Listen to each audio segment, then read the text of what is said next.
FM 103.9MHz TBN 대구 교통방송에서 보내드리고 있습니다. 지금은 정보시대 함께하고 계세요. 4차 산업혁명시대 지역에 나아갈 길을 알아보는 시간이죠. 대구 경북 미래보고서 오늘은 빅데이터를 주제로 영남대학교 사이버감성연구소 박한우 교수와 이야기 나눠보겠습니다. 전화 연결돼 있습니다. 안녕하세요. 네, 안녕하세요. 박한우입니다. 네, 반갑습니다. 자, 오늘 빅데이터에 대해서 얘기를 나눠볼 텐데 먼저 빅데이터가 어떤 것인지 좀 설명을 해 주시죠. 네, 빅데이터라고 한다면 우리가 그 정형적인 데이터가 아니라 비정형적인 데이터를 얘기합니다. 근데 비정형적이라 하면 또 어려울 것 같은데요. 네. 예컨대 페이스북에서 올리는 포스팅 같은 경우, 그다음에 우리가 포털뉴스를 보고서 나누는 댓글이라든가, 아니면 우리가 그 내비게이션이라든가 혹은 길찾기를 통해서 하고 있는 지리 공간 데이터, 이런 형태를 다 빅데이터라고 얘기할 수 있죠. 과거에는 우리가 별로 중요하다고 생각하지 않았던 데이터들이 인터넷과 함께 폭발적으로 증가되고 그다음에 확산이 되면서 이 빅데이터라는 개념이 등장하게 되었습니다. 이 순간에도 아주 많은 정보들이 계속 쏟아지고 있을 거 아니에요? 네, 그렇습니다. 사실 빅데이터에 여러 가지 출처이 있는데요. 네. 우리가 인터넷이라든가 웹을 통해서 데이터들을 소위 수집할 수도 있고, 혹은 검색하고 있는 기록들, 이 순간에도 검색하고 있는 정보들이 많죠. 혹은 신용카드 데이터, 모바일 데이터도 있지만 그 가운데도 무엇보다도 말씀하셨던 그 소셜미디어, SNS상에 있는 데이터가 빅데이터의 가장 큰 정보원이다라고 얘기할 수 있을 것 같습니다. 제 기억에 의하면 한 2010년 전후에서 이 빅데이터 얘기를 들었던 것 같은데 요즘 들어서 이제 4차 산업혁명 시대를 앞두고 있어서 그런지 뭐 기업들뿐만이 아니라 여러 분야에서 빅데이터 얘기를 굉장히 많이 해요. 네, 빅데이터라는 용어는 2013년도에 옥스퍼드 사전에 등재되었고요. 네. 또한 4차 산업혁명이라는 그런 새로운 또 우리 메타포와 함께 빅데이터 등장하고 있는데 가장 큰 이유는 온라인과 오프라인이 통합되어 가고 있기 때문이다라는 거죠. 사이버 공간과 물리적 공간이 통합됐다는 거죠. 과거에는 이 사이버 공간과 현실적인 세계를 분리해서 독립적으로 바라봤는데 이것은 두 가지 세상을 이제는 연결해서 바라보는 거죠. 우리 뭐 흔히 알고 있는 K 택시 서비스의 경우에도 그랬고요. 여러 가지 형태들이 지금은 이제 오프라인 공간과 온라인 공간이 통합되고 있다라는 것이죠. 이 대구 같은 경우는 이 대구 통계 연보 같은 경우도 그렇고 민원과 제안을 통합 관리하는 두드리소 이런 거 볼 때 빅데이터와 관련해서 좀 수준이 좀 높지 않을까 그런 생각이 드는데 어떻습니까? 네. 우리 대구시의 경우에도 최근에 그러니까 빅데이터 팀도 만들어주고 축제에도 도입을 하고 그다음 민원 안내 시스템에 인공지능도 도입하면서 새롭게 이제 빅데이터에 대한 관심을 많이 높아지고 있습니다.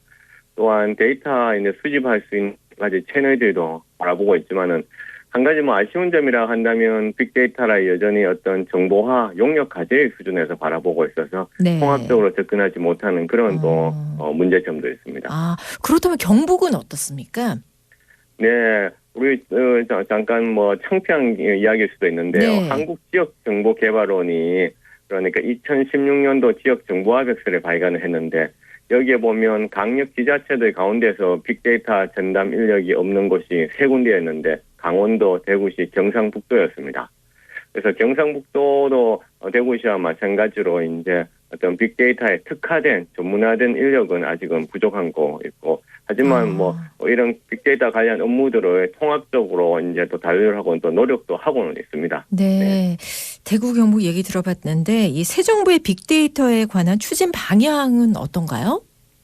네, 새 정부는 뭐 아시다시피 일자리를 가장 우수시 여기고 있는데요. 네. 사실 이제 일자리라고 하는 것이 어떻게 보면 이런 빅데이터와 이렇게 좀 대립될 수도 있고 그러나 무엇보다도 빅데이터 산업이 활성화되어서 일자리가 나오게 하기 위해서는 개인정보 비식별화가 이제 가장 관건인데요.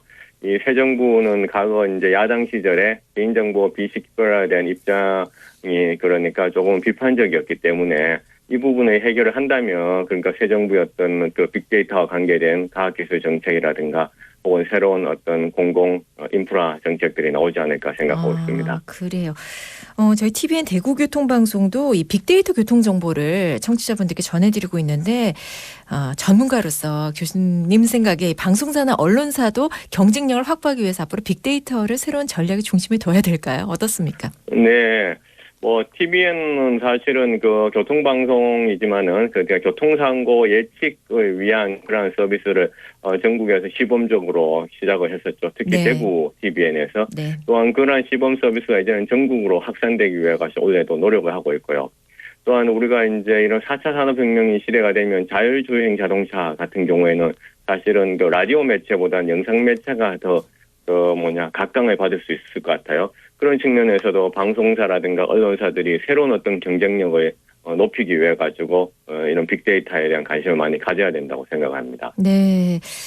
그뿐 아니라 사실 이 개개인으로 봤을 때 개인적인 관심사들, 업무들 뭐 이렇게 또 사회적 관계망을 수집하고 분석하는 이 모든 것이 빅데이터잖아요. 네.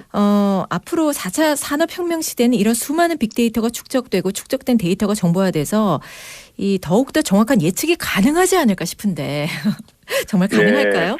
참 이 정확한 예측이라고 하는 것은 어떻게 보면 참 무서운 이야기일 수도 될 수 있는데요. 네. 그래서 우리가 빅데이터를 통해 가지고 현상에 대해서 묘사를 하고 현상에 대해서 우리가 구체적으로 치밀하게 서술을 하고 왜 어떤 현상이 일어났는지 원인과 결과를 밝히고 그 다음에 이제 우리가 이제 예측을 하게 되는데 이런 예측을 하는 가장 주된 목적은 우리가 어떤 현상에 대해서 처방을 하고 평가를 하기 위한 것이죠. 네. 그런데 40도로 열이 계속 오른다면 그러니까 항상 치명적인 사고가 될 수 있기 때문에 처방이 필요한 거와 마찬가지인 거죠.